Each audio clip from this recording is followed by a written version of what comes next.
The Royal Swedish Academy of Sciences awarded the Nobel Prize in Chemistry for 2011 to Israeli scientist Daniel Shechtman of the Technion. Shechtman is the 10th Israeli scientist to win a Nobel Prize and the third to be awarded the prize for chemistry. Both Prime Minister Benjamin Netanyahu and President Shimon Peres congratulated Shechtman on winning the prize. He was awarded the prize for his discovery of patterns in atoms, called quasicrystals, a chemical structure that researchers previously thought impossible. His discovery opened the door for experiments in the use of quasicrystals in everything from diesel engines to frying pans. Shechtman will receive the equivalent of $1.46 million in prize money. Israel has denied statements made by a Lebanese minister who in a book has wrote that Israeli soldiers Ehud Goldwasser and Eldad Regev were killed by an Israeli bombardment and not by Hezbollah. The two were captured by Hezbollah operatives near the Lebanese border, triggering the Second Lebanon War.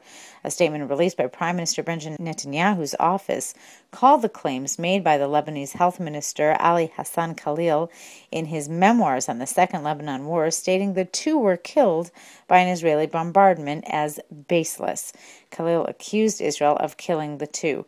The two soldiers, the statement said, were killed by Hezbollah during an attack on their IDF patrol on July 12, 2006. An aide of former Prime Minister Ehud Olmert said the forensic details collected at the site of the abductions made it clear that Goldwasser and Regev were seriously wounded on the spot, at least one of them fatally. The findings, he said, were confirmed by intelligence information and pathological examinations upon recovery of their bodies, which were kept frozen by Hezbollah.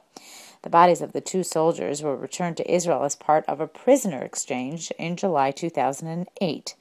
Right up until their bodies were returned, it was unclear whether the two were alive or dead. Dan Arbel, the deputy chief of mission at Israel's embassy in Washington, was relieved of his duties after he confessed to leaking sensitive information to the press. On Tuesday, Israel's Foreign Ministry Director General Rafael Barak sent out a memorandum to all ministry employees informing them of the decision to terminate Arbel's employment. Barak said that Arbel had unauthorized contacts with journalists and therefore professional measures were taken against him. Arbel reportedly leaked information to the press over 2.5 years ago.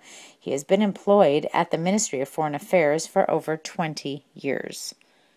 Syria's President Bashar Assad warned if his country is attacked by NATO troops, he will ignite the Middle East and fire rockets at Israel. In a meeting with Turkey's Foreign Minister Ahmet Davutoglu, Assad warned if measures are taken against Damascus, it will take no more than 6 hours to transfer hundreds of rockets and missiles to the Golan Heights and fire them at Tel Aviv. Assad said he would also enlist Hezbollah and ask them to fire rockets at Israel. All this, he said, can occur within 3 hours. He said, warning that in the second 3 hours, Iran will attack U.S. warships in the Persian Gulf and American and European interests will be targeted. Egypt's military ruler field Marshal Mohammed Hussein Tantawi said the security situation in the Sinai Peninsula is 100% under control.